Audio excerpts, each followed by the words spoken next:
recently took a food intolerance test, keyword being intolerance, not allergy. The brand of the test is called 5 Strands because it's done by hair analysis, but they asked for 10 to 15 strands of hair, so it was more than 5 strands, but whatever. So I took my hair sample from my hairbrush because I was not going to pluck it from my head. The main reason why I took this food intolerance test was because, yes, I am curious to know what foods I might be intolerant to, but also because I am trying to eliminate some things from my garden because I have such a small space to garden in. So, it's prime real estate out there. But I grow things because I like to eat them, but I also grow some things because I know that they're good for me, but I might not love them. So I wanted to take this food intolerance test to see if I might be intolerant to anything that I'm growing because I think they're healthy and I think that they're good for me, but I might actually be intolerant to. So I got my results right here, so I thought it would be fun to kind of go over some of them with you. So I printed out my results. I didn't have a color printer, but I took a colored pencil and I kind of color coded it that way to make it easier. But gray means that no significant intolerance was detected. Green means mild intolerance was detected. Yellow means moderate intolerance was detected. And red, the level 3, means severe intolerance was detected. So the yellow and the red, levels 2 and 3, are the ones where they say you might want to include those in an elimination diet. The level 1 green things are things that you might want to dial back a bit in your diet. So it does give you results for things like acidity regulators and anti-caking agents. I'm not super familiar with them, admittedly, but I am glad that I have this information. But I'm going to kind of skip around and just kind of look at the fruits and the vegetables and things that I might have in my garden. So I don't grow these in my garden, obviously, but I am surprised that coffee was so high. I know that probably a lot of people are level 3 with coffee, but I can't think of any negative effects that I personally get from coffee. Cranberry juice, I could see being a level 3 because sometimes I do get heartburn from things like that. And a level 3 does not mean that you shouldn't necessarily consume these things.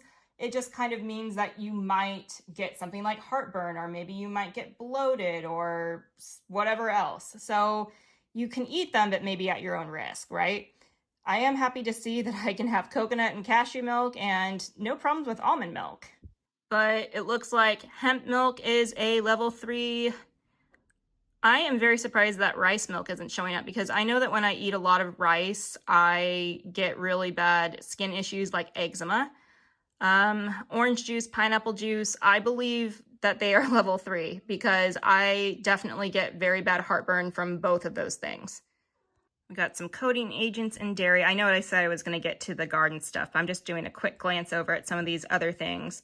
Oh, pepper jack cheese. I love pepper jack cheese. I don't have issues with pepper jack cheese, so I'm going to keep eating it. And then fats. I'm kind of surprised by avocado oil. Corn oil. A lot of people have issues with corn oil. I don't necessarily know that I have had issues with corn oil or peanut oil for that matter.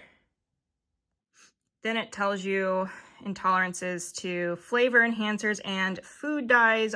Obviously, I try to eat things that don't have either of these things in them. I mean, we know that food dyes are just really bad in general.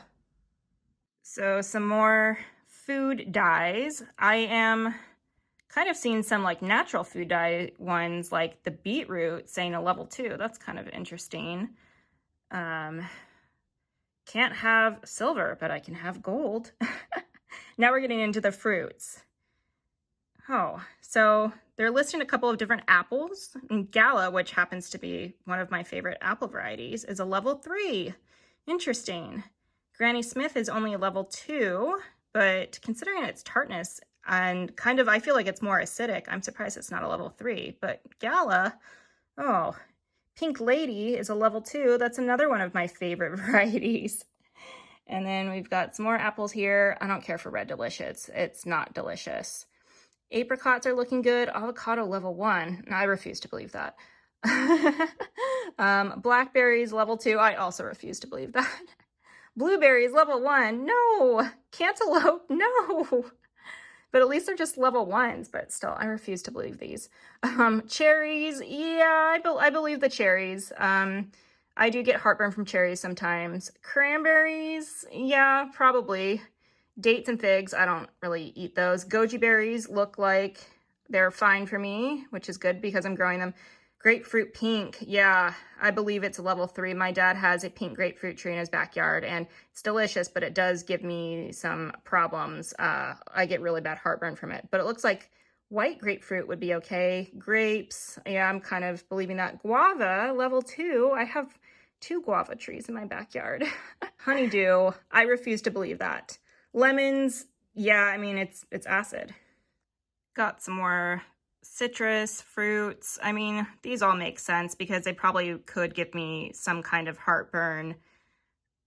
Raspberries and strawberries, I don't have issues with those. But again, the intolerances that they're picking up on could just mean that you might get a little bit of heartburn. It's not, they don't really tell you what issues these things might give you. So, you know, it could just be as much as having some heartburn.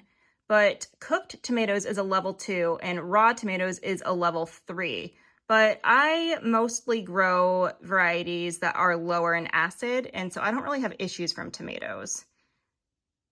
And then we've got some grains here. Oh, quinoa, I love quinoa. Got some more grains, miscellaneous. Chocolate, level 2, dark chocolate is a level 2. Oh, well, that's not too bad. Man, really hating on the hemp. Vanilla, really vanilla. Okay. All right, I should see if I can find some more things that I might have in my garden. Peanut butter, no. Nuts, preservatives. Okay, I really need to find some more things that I have in my garden. So we got some proteins here. Not too bad. Turkey. Seafood looks okay, except for catfish and halibut. Okay, I gotta find some garden things, for real. More seafood things, but then we've got some spices here. Level 2 basil. That's interesting. Cilantro level 2. Okay. Okay, mint is good.